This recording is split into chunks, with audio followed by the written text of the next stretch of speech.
have been the teething problems around it and its impact so far?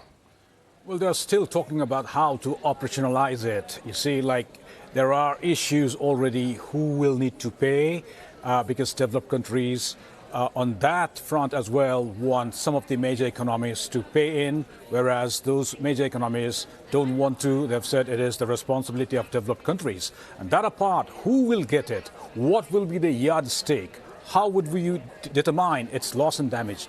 Those technical things are yet to be thrashed out, and therefore the operationalization of that fund, which was announced, is yet to happen.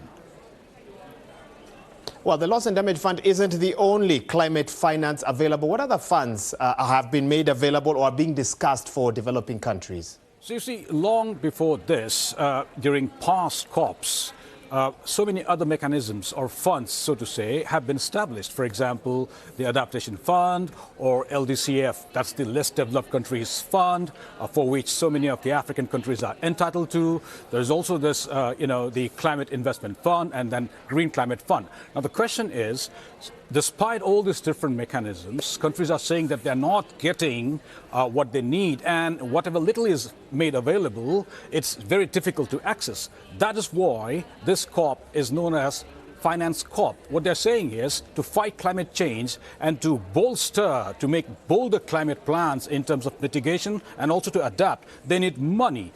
And that's why there's this term called new collective quantified goal.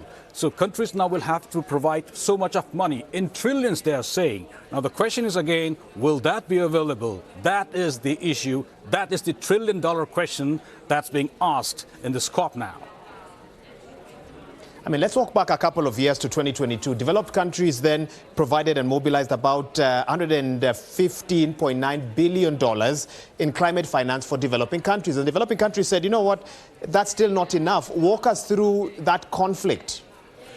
Well, again, the thing is, developed countries or some think tanks, research organizations in developed world, they say that that pledge of providing $100 billion beginning 2020 has been surpassed in 2022, as you mentioned the figure. But what developing countries, poor countries included, what they're arguing is that's not true.